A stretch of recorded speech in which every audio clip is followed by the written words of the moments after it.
So, hello everybody, welcome back to day 2. Very happy that all of you could come. It's nice to see some faces who were able to come both days and some new faces, so we're very happy about that. Starting on day 2. So, we'll begin with Patrick's presentation, Patrick Matlock, and his talk from true belief, opinion to knowledge, reverse engineering false positives and false negatives. Good morning, everybody. I apologize, I have a lot of slides. I practiced it, I squeezed it into my 30 minutes.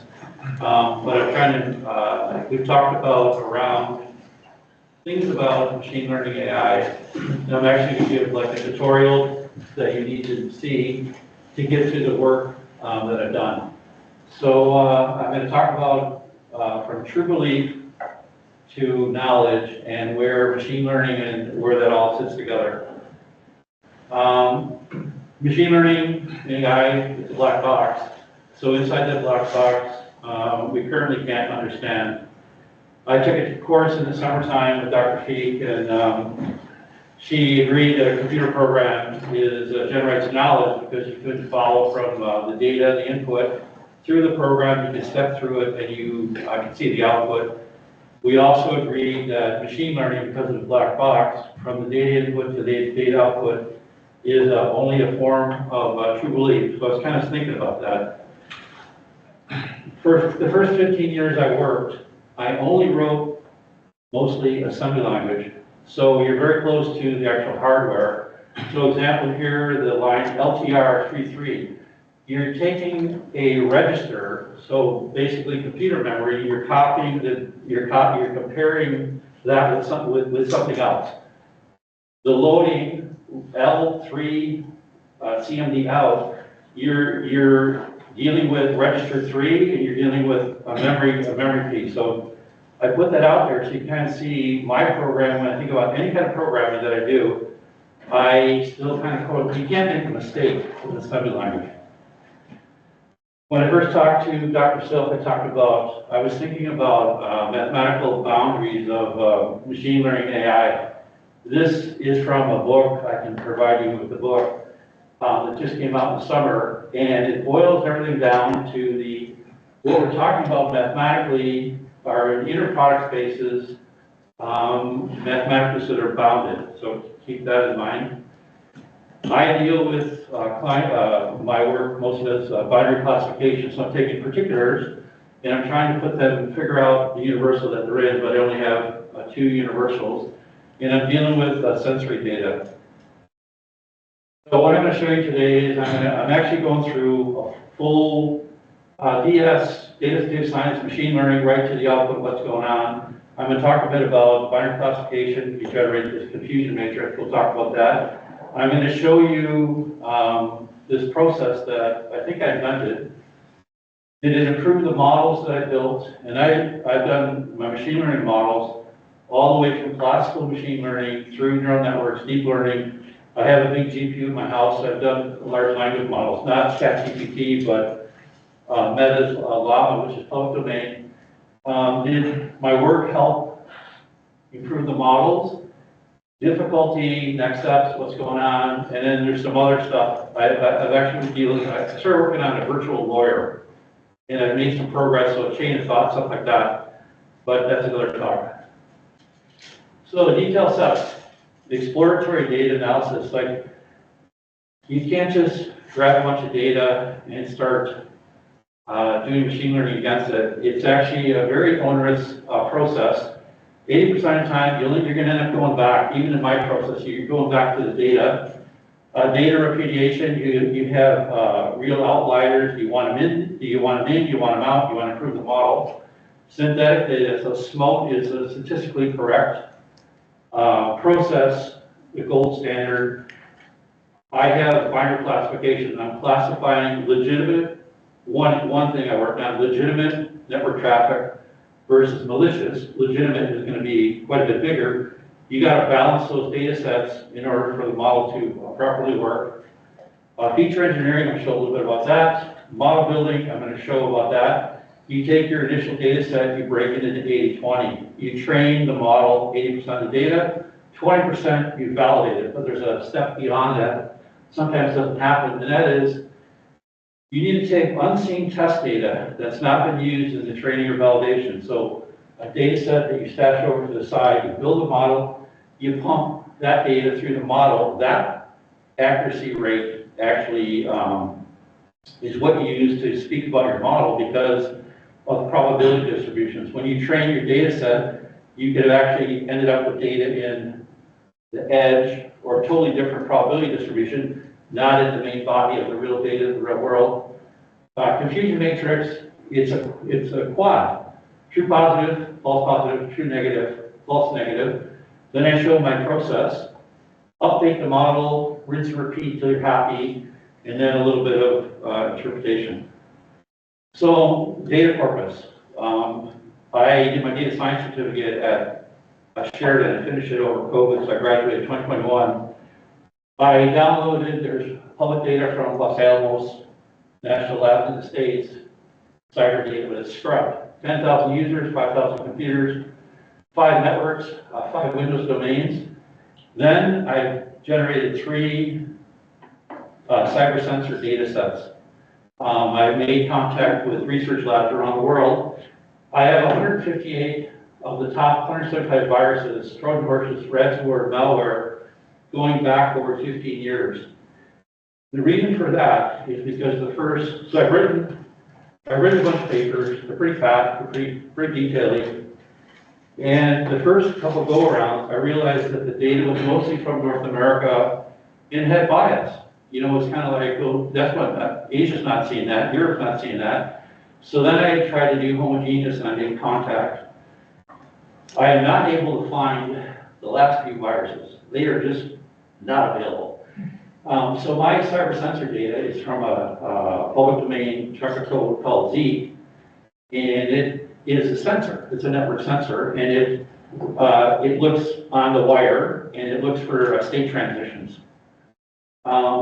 The data from Los Alamos also can be considered computer authentication, computer authorization. I did another project at Sheridan, is I analyzed all the water quality sensors along the Grand River to predict potable water. And then additional things on my private stuff at home, outside of the university, is also web logs, VPN logs, edge your own authentication logs, firewall logs, etc. Though the same property. So don't think of my stuff as one of on this particular topic.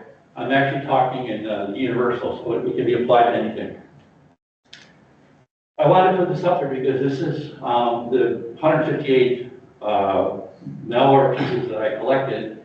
It's from all around the world, and I've collected both malicious data and legitimate data. So like, what really should be happening on the network. So it's not something that I've touched.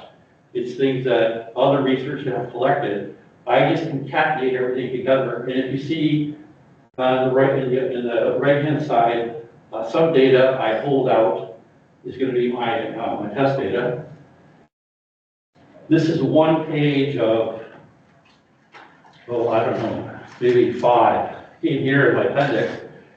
Every virus, Trojan horse malware, I go through and I kind of classify-ish in the human mind, so I put the concept in there of what it's probably doing. So then before I even get into the machine learning, I can kind of have an idea of this malicious data, what characteristics it's going to have and how it's going to be spit out. So once again, the computer data is sensory data. Yesterday we had the artistic talk, which was great, by the way. This is a Markov chains. So Markov is a form of machine learning that was invented in, I don't know, 1880, around there. And the key thing here is that when you're in a state, it goes to the next state always has a probability of 100%, but that can be broken up into multi-states. So you just go state to state to state transition. All malware is a more sophisticated, complicated Markov chain because it's trying to do devious things along the way. But I wanted you to see what's going on. So now we said, okay, let's map that back to what we think we know. I'm also a computer scientist, so it's a finite state machine, state-to-state transitions. Markov changed again from 1880, and then back to concepts from philosophy. It's brain states doing transitions. It's all kind of interrelated. And then possibly falls into the category of functionalism in philosophy. The actual, the specific of this is unimportant, but I'm showing you some features. This is actually Zeek log data. What gets generated on the computer, it has, the red is, it has a source, it's coming from somewhere, and it's going somewhere. And then when it hits the computer it's trying to attack, it's gonna hit a port, a door on the computer, tapping on the door, and the door is tapping on inside name service protocol. So you bring it in, you bring the data in, your data set, you bring it in. You notice the top row, there's no headers. You start looking at the data because you're trying to plan it in your mind, get a sense of what's going on. You notice in the middle there, we have skewed data. When you start building the model, you want to take that skewness out. You want to look at correlations of the data. You want to see, sometimes this will, something will just jump out. The thing you're trying to predict, that feature, versus all the other pieces of the data, you want to look for correlations. So this is a visual. You also, this is my my injected R programming. So all my work is done in Python, but 2 classes in Sheridan, the stats classes, are both in R. I'm really good at R too. And when I worked at the university, I worked for math computing for a little bit, and I supported the father of R, which is S. So I've done it for a long time. I just want people on that. Whatever you want me to use, I can use.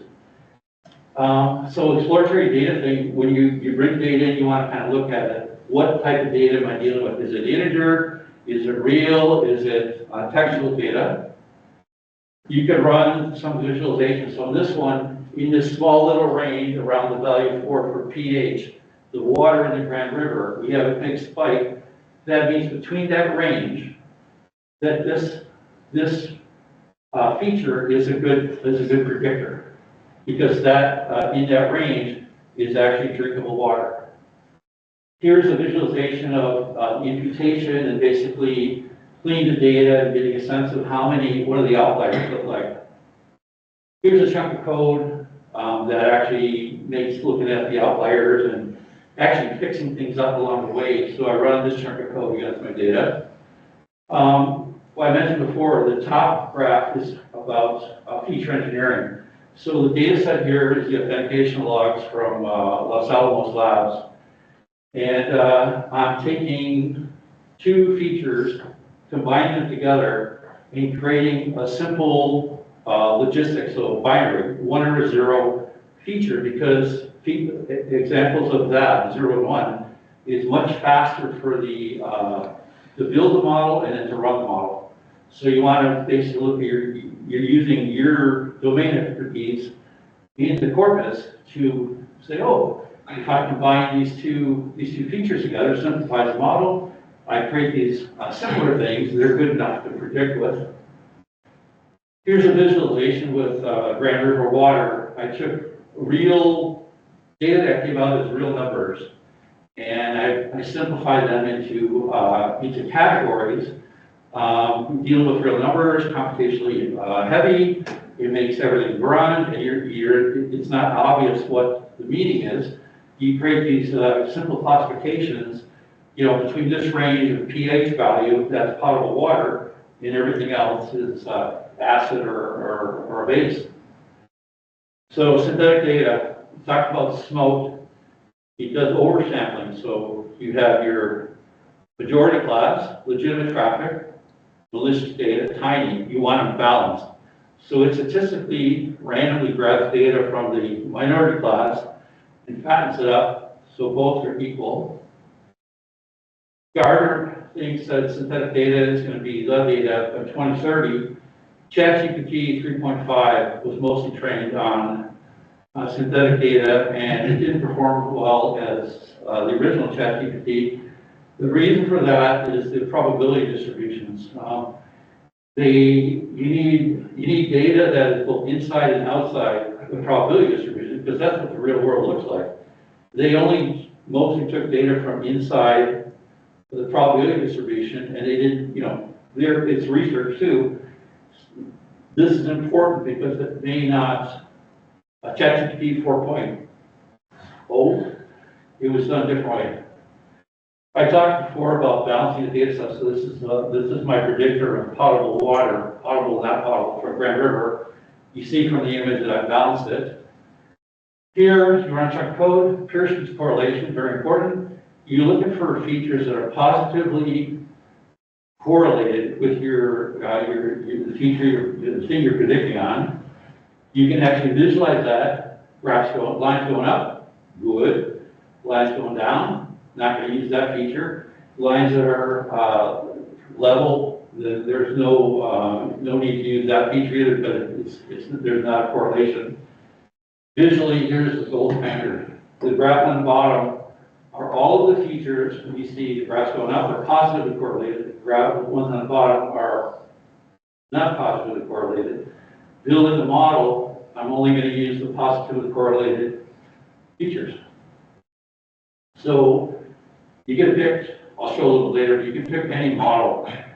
You just run the code, and you have to kind of fit the data into the model to actually generate the model.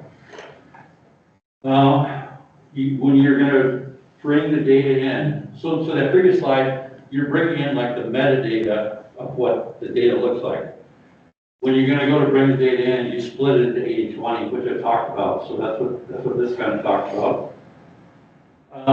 In the first paper I wrote, the first set of things, I used all of these machine learning models. So Painter's neighbor have everything is semi-supervised, but it's considered unsupervised learning, in the sense that the way the algorithm works, it kind of looks, where is the data lumping itself about, and it creates clusters, so it creates categories, and then it puts the data into those categories when it's classifying. The other three of interest is multilayer perceptron. It's actually a neural network. So I hand built the layers of the neural network myself. Decision tree is the son, the father of random forest. Random forest is a combination of decision tree. You got a forest that kind of makes sense if you're looking at a bunch of trees that have classified something. You combine that together, you're going to get a better prediction. XGBoost is they're boosting models. So boosting models also predict quite well. They're like combo models. And then I use two deep learning techniques: deep learning decision tree, deep learning decision forest. Obviously, forest predict better. Here's a run of the deep learning decision forest.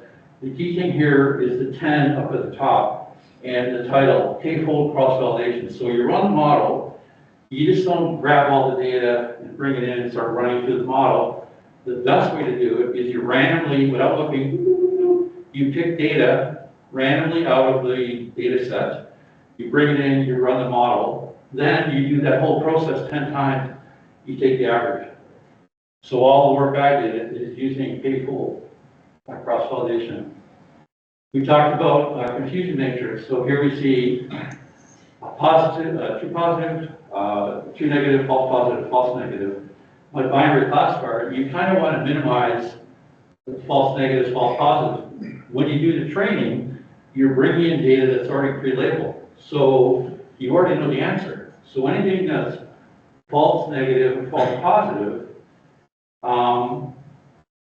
you have a label that leads to my process.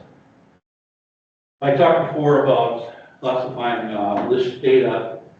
These are all the pieces of malicious data of the families that I used in my unseen test data in my last paper. It's a lot. So it's all different pieces. And all of those, the ones I chose for my unseen test data, so the model's not built on it. So I'm going to run the stuff through my model to see if my model actually, what it does against real world data. Each of these was randomly picked from the 158. So you want to say, okay, how good does my model predict? Well, you have numbers, so you can actually create a ratio. So this area under the curve actually does the ratioing, and I think it gives you, in this particular case, this was, I think this was, trying to see for the data, which one this was. I think this was predicting successful authentications, and I had 0.9977. So pretty close to 100% predicting it. The reason why my predictions were so good is because I did the feature engineering. This is from Sheridan, from the potable water thing. These are all the techniques that I use. You see that I've even taken the standard deviation of the K-fold. So now we're still analyzing the results, what's going on. You've taken unseen test data, you pump it through the model 10 times, and each of the times that when you run through the model, you want to look at how far the ranges are apart in the prediction, because if your standard deviations are very far apart for those 10 models, it means that there's data that you saw that isn't represented very well in your model, and you want to go back through and try and figure out what that data is. So you want those standard deviations to be close. Here's the run where, like I said, I run everything together. So when I do the models, I concatenate the code and just blow through it. This took like about an hour and a half, but I run it all together so I get like a holistic pulse kind of in my head of what's going on. I mentioned that I have a 24 gig NVIDIA GPU at home, and I've also done Llama, which is Meta, so Facebook. They provide a public domain model. This is like a little bit older work now. This is from last year. I have Llama 3 now. But I wanted to show you kind of how it runs. This run on my GPU with 200,000 data rows takes 3 hours. So, you know, you pray to the power gods, please don't let the machine crash, which has happened.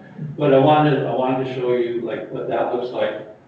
And then it gives like the opposite of what you really want. You want to say, oh, what was my percentage? It gives you these are the ones that were misclassified. Okay, so now my process. So I thank Dr. Feet because she put this in my head. So I'm classifying in the cyber stuff, legitimate versus malicious.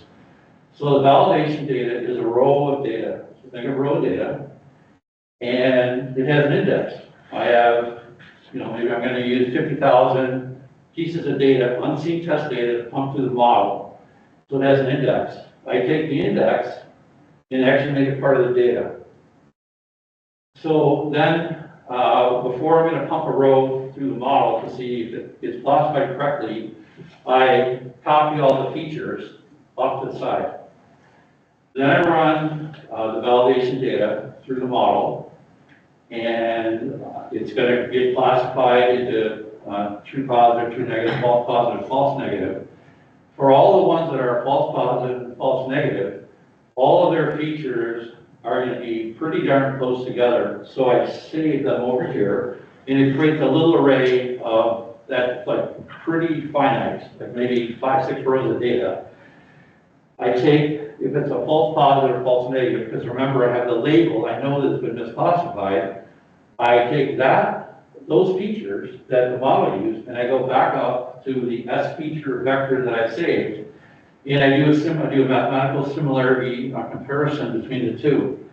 Then I look, what are the differences between, I check the thing that failed versus the array of what worked. What features am I missing? Oh, and sometimes it's pretty obvious. I go back up through that whole process again, and I redo my process until I start seeing improvements in my stuff. Okay, magic bullet, did I figure it out? Not really totally, because remember, I'm using train and test data out of a probability distribution. It could be this red. It might not be the actual real data in the real world. So, because right, we want to, when I'm improving that model, I'm using the validation data to improve it. Okay, so to understand, I let you know about the assembler. I think really low level when I code.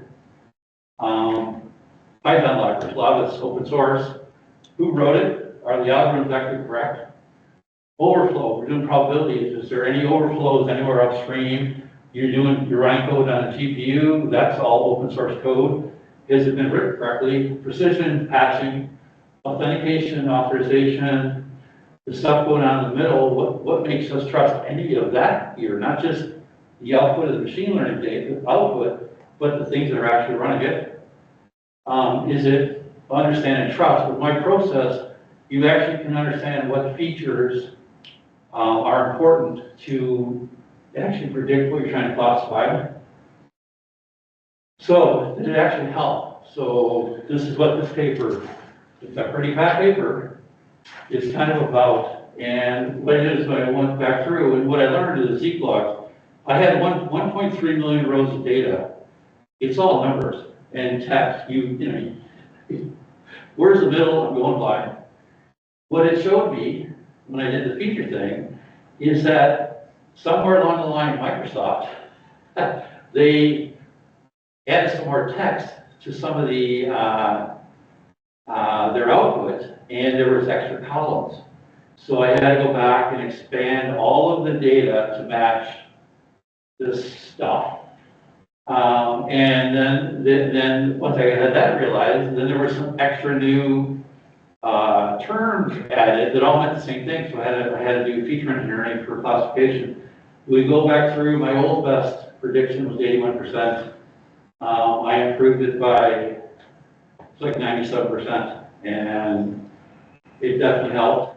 So steps ahead, I have my code I've added to tree ran forest extra boost. I did Llama and Llama 2, code it's grungy work. You're in the bowels of this grungy, it's very difficult code. I'll probably do the markup model stuff because the markup chain stuff is like the father of all machine learning. And it's nice to have that root. Like anyone in this room on any of their computers can actually do markup chain stuff. The neural network stuff is really, really grungy. When you do neural network deep learning, large language model, the neural network is an implementation of calculus integration.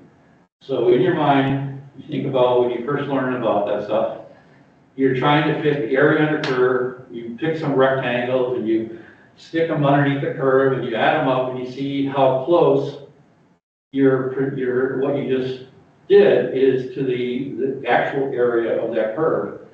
When I showed you the confusion matrix, they're analogous, that the accuracy. So if I'm at 81%, I have 81% of that curve actually covered.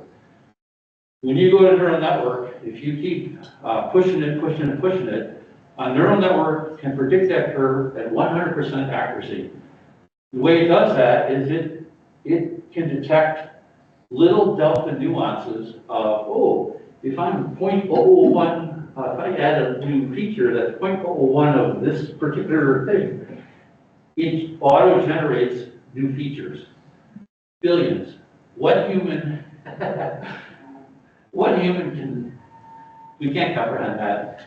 So you can imagine what fun I had working through that. But I knew that was going to happen. I'd like to create a tool to prove what I say. Trying to figure out how to do that. It's intuitive for binary classifier. There's multi classes and there's some other machine learning stuff. Much more difficult. I'm maybe down the road, but I'm also now investigating from philosophy prototype theory. Prototype theory is this: we all can agree that virus, Trojan horse, malware, ransomware are malicious. So malicious is the category. What feature of all of those types of malicious data, what is the common feature? The answer is there isn't one. Prototype theory also flows to, so here's my prototype theory. It also pertains to law. Law is fuzzy because you have a judge making a decision. Thinking about some brain theory stuff. I got some other stuff I'm working on. I have done a lot of stuff on this campus. I have expertise in deep system, like big system monitoring. I wrote a monitoring system in the 80s for the entire campus, every single system on campus. I wrote a monitoring system for Quest, the student system, which was used when Quest job on HR system when they were put in place, so I have that in me. And I observed some things, because of my work, it revealed a few things to me, and so did philosophy. And I also mentioned that over here, Karen, working on some legal stuff. That's like a whole other talk. That stuff is different concepts. It has a chain of thought. So how ChatGPT and stuff like that are connecting. It runs machine learning, it goes and checks stuff out of a database, comes back, runs some more machine learning, and it's actually a workflow. It's actually quite complicated. So I said, no, this guy, I have infrastructure at my house because I have this, my little infrastructure, and my infrastructure is Hadoop. So Hadoop is the core infrastructure of Google, Twitter, Facebook, and Amazon, and it has the property that it scales linearly forever. Computers, memory, CPU, I got 2 GPUs wired in, but the point is that I can run we talked about fuzzy prototype theory. I can run just the virus model on one, they're virtual machines mostly. I got the physical machines are because of GPUs.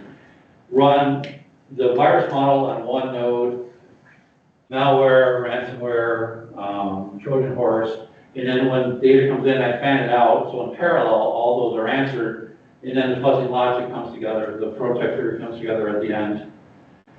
We talk about boundaries. We got a big M guy in the room here today, so he'll probably critique this slide at the end, but I'm intuitively thinking about it. So real numbers, the whole universe. I'm thinking about yesterday we had the talks on superintelligence and all of that, and all of the atoms in the universe are uncountably infinite, and real numbers can represent all of that.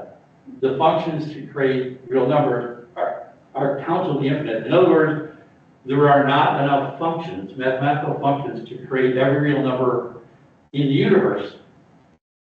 Large language models they produce output via functions. So just by those definitions, a large language model can't represent the entire universe, which means that the large language models are actually bounded. So you're thinking, okay, so we take it back to philosophy and all that there's things outside of that large language model can't even represent. If you can't represent everything, where is that super intelligent? Is that almost super intelligent? It's an open question. So I want to thank these people. IST, awesome job. Jason from Arts Computing did really well. That's it. If anybody's got a question, I'll take the question.